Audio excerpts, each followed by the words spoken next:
Hello everybody, welcome to Red Tool House. In this video I want to talk about 5 tips that we've learned in being able to brood chickens successfully.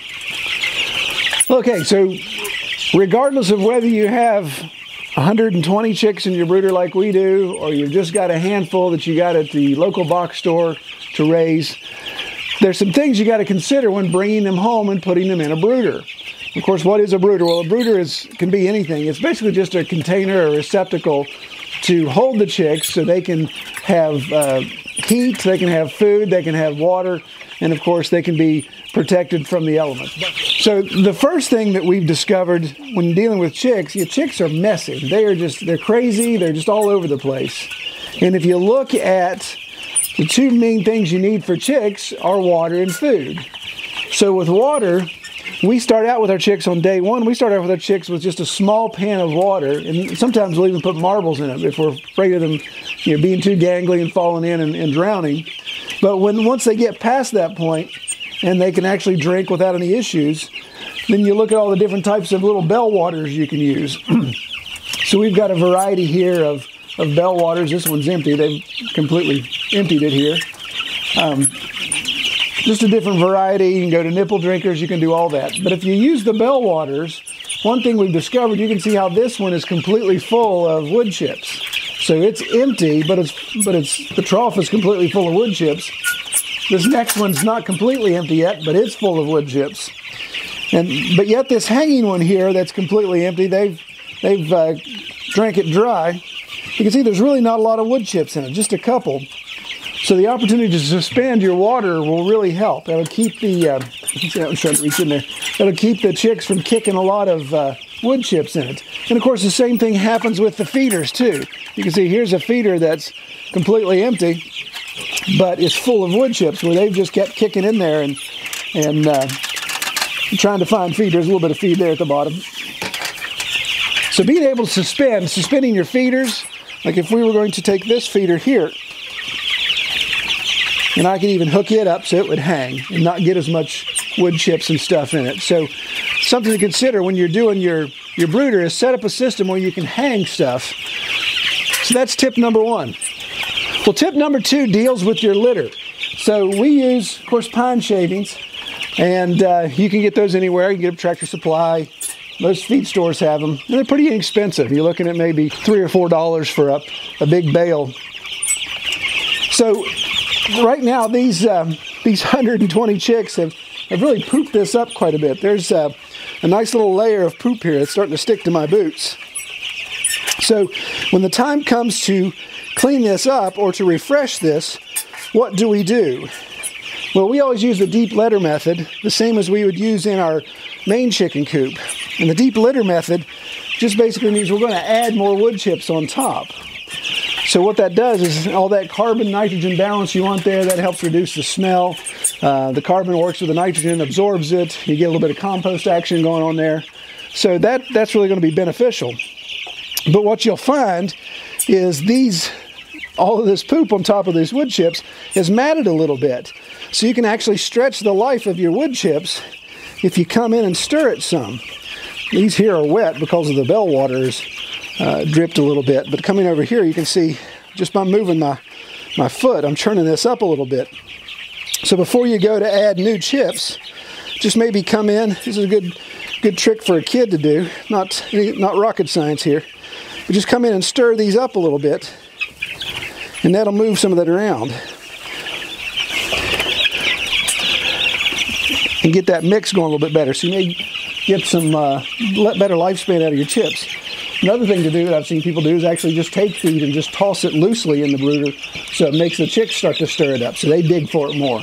So that maybe gets them motivated to stir it up as well. Well, tip number 3 involves your heat lights. We've talked about this a little bit in the past, but especially if you're at a time where your temperature is going to fluctuate a bit. You can see I have the heat lights over here in a conglomeration where the chicks can get under it should they want to. And this time of year in the barn, our barn's not heated. We're expecting a temperature tomorrow of 75, whereas this morning it was 30 degrees. Right now we're about 50 degrees. So the chicks have the opportunity to kind of come and go from that heat as they choose. But if I had my lights spread out, or I had more lights that filled up this entire brooder area, then the chicks wouldn't even have the opportunity to escape. And we discovered, in fact, the first week we had these, we had the brooder much smaller, and the chicks, we had the 80-degree day, and the chicks were pressed against the side trying to get away from the lights. So when you set up your brooder lights, set it up where you've got one portion of your brooder, no matter what size it is, let some of it be lit and have the heat, but make sure there's a cold spot. So if you look back over here, this area is our cold area. So if a chick gets too hot, they can come hang out over here and cool off. And of course, as they get too cold, then they can go back. So they can self-regulate. They're smart enough to be able to do that. Tip number 4 is also along the same lines with your lights. So again, you can see the configuration I have here. I've kind of got an L shape or a triangle, however you want to look at it. And the purpose is to have these lights spaced out enough that as the chickens flock under this when it's really cold, of course, right underneath the light is where it's going to be the hottest. Don't pick my finger, you little jerk.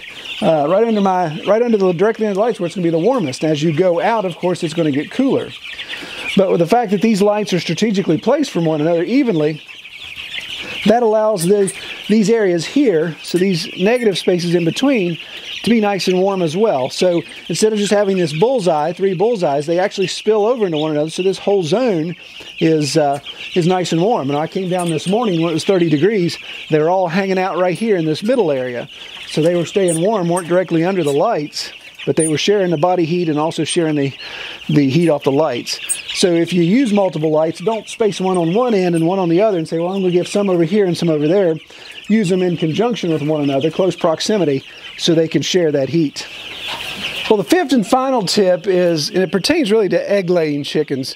So the Cornish cross, which is the majority of what's in here, really wouldn't pertain to it. But if you're going to eventually move your egg layers to a coop that has roost bars, then you can actually start getting them trained on the roosting bars as soon as possible. What we've discovered when we have egg layers in a brooder that we don't provide a little roost for them, then they get used to laying on the ground in a group. So when you even move them as they become juvenile or even young adult, and you move them over to your coop, you got all the rest of your chickens, if you've got other ones you're integrating with, they're all hanging out on these roosts, and they're all just laying on the ground of the coop, or don't even go in the coop. They lay in the corner of your pasture or whatever.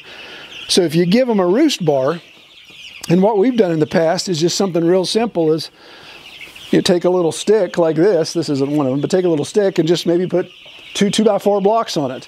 So when you set it in the brooder, maybe it's only 4 or 5 inches off the ground, and they get used to jumping up on that and roosting.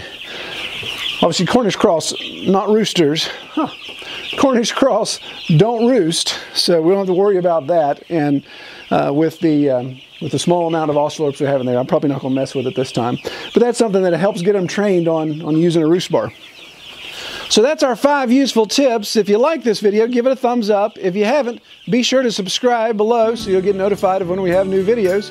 And check us out on Facebook, facebook.com/Red Tool House Farm. Take care, everybody.